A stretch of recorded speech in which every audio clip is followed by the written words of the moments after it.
Mas se é assim, candidato, por que o senhor está prometendo no seu programa de governo que vai transformar as escolas num paraíso? Não vou transformar as escolas num paraíso. Eu vou transformar. Vai ser um paraíso para as crianças. Um paraíso para as crianças. Isso é diferente. Certo. Transformar o Estado do Paraná num paraíso para as crianças. Por quê? Porque eu vou dar a escola que vou começar a trabalhar na escola. E a escola é delas. A escola não é minha, a escola é das crianças. Eu vou trabalhar na escola. Eu vou trabalhar na saúde. Eu vou ver que todas as crianças vão ter as vacinas. Eu não vou perder nenhuma criança no Paraná sem dar vacina de meningite. Eu vou dar essa vacina. Eu não posso viver.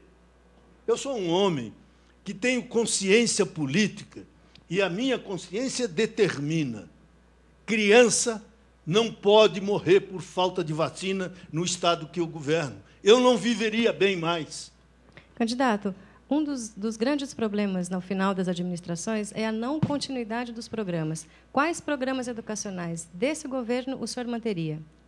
Dentro da escala, estou dizendo, dentro da escala de prioridades que fosse estabelecida, aqueles programas que melhor atendessem o mundo infantil, o mundo juvenil, as nossas crianças, o nosso alunado. Mas tem algum que o senhor tem preferência? Sabe, se você fica agora enumerando, é este, é aquele outro, você corre o risco de chegar lá na frente e não poder realizar.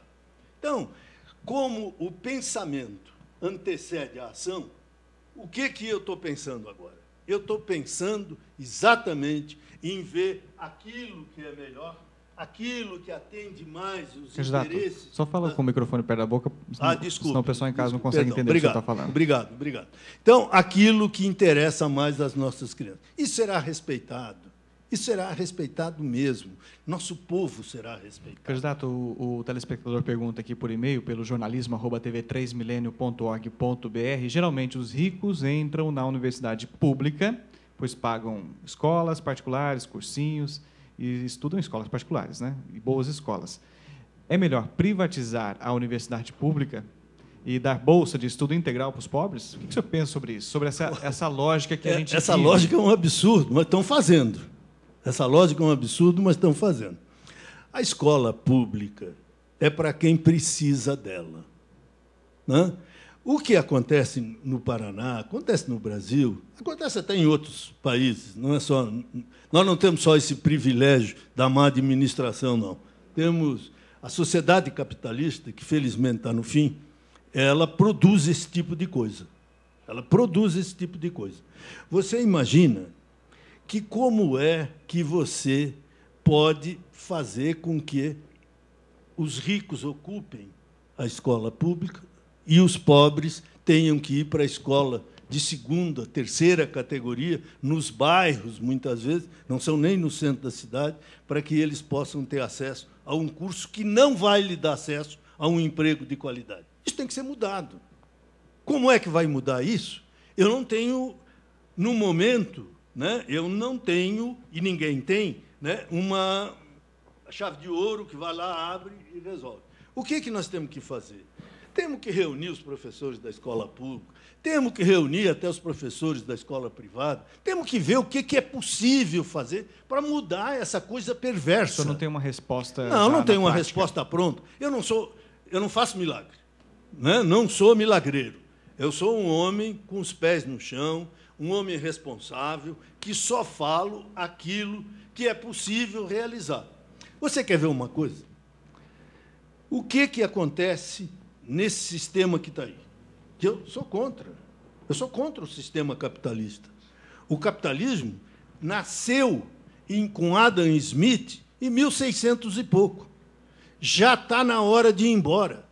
O homem já discutiu e já descobriu novos processos de governança. Quais são? É o socialismo. O homem pensou e desenvolveu o socialismo, ainda com muitos erros, com muito pecado, porque o homem ainda está nesse estágio de vida com dificuldade, Candidato, mas está avançando. A gente tem 6 minutos para encerrar, né? Tem um tempinho bom ainda, considerável para o senhor falar algumas coisas. Mas, inclusive, saíram 2 pesquisas hoje, né, sobre a candidatura ao governo do Estado, e o senhor praticamente não pontua, né? Num eventual governo Richa ou Osmar Dias, o senhor tem preferência por qual política educacional? Sinceramente, nenhum dos dois. Explicitou ainda aquilo que é possível realizar. Mas,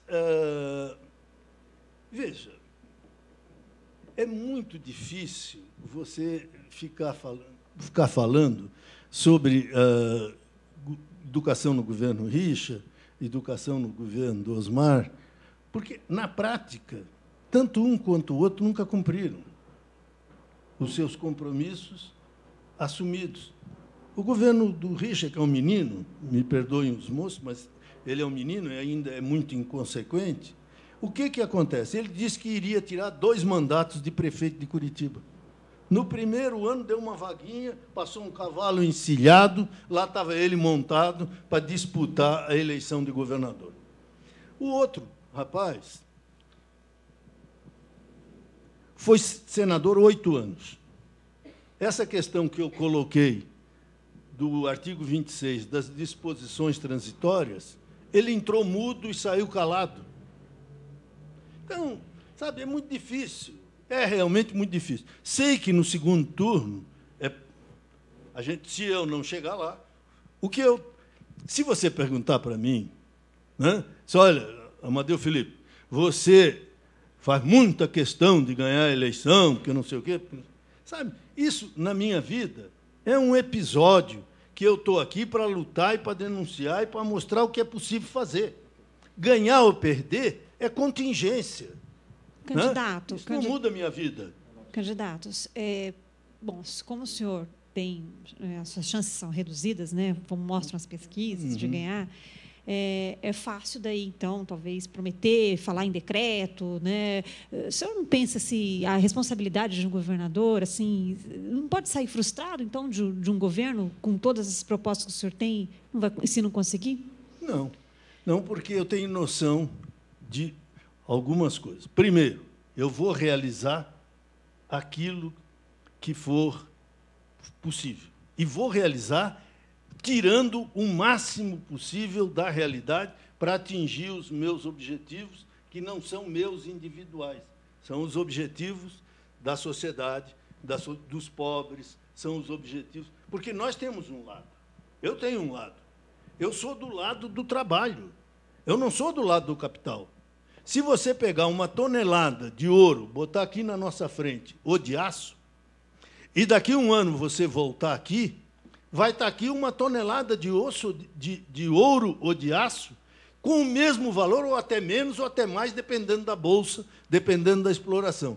No entanto, se eu agregar mão de obra a essa matéria-prima, eu mudo o seu valor, eu transformo o seu valor e transformo numa utilidade. Candidato, o senhor, a educação é muito mais prática do que teoria, né? A gente aprende muito mais, por exemplo, do que lendo. O senhor tem 74 anos, vai fazer 75 no final do ano, e o senhor está disputando uma eleição para o governo do Estado como candidato do Partido Comunista Brasileiro. O senhor defende uma ideia que já não tem mais tanta repercussão na sociedade no século XXI. O senhor acha que o senhor está dando exemplo do quê com essa candidatura? Primeiro, a tua afirmação não é realidade. O socialismo é o quê? O regime pensado pelo homem no pós-capitalismo. Não é anterior ao capitalismo. A sociedade humana não nasceu capitalista. Nós fomos primeiro comunal primitivos. Depois, nós fomos o quê? Escravagistas. Não do negro escravo, mas de Roma, de Esparta. O vitorioso escravizava o derrotado. Depois, nós fomos para quem? Para o feudalismo. Depois, nós fomos para o quê? Nós fomos para o regime do absolutismo. Depois do absolutismo, nós fomos para o capitalismo. O capitalismo tem que ir embora, minha filha. Se dentro de 30 ou 40 anos não for embora o capitalismo, nós não vamos ter condições de sobrevida na Terra. Ok.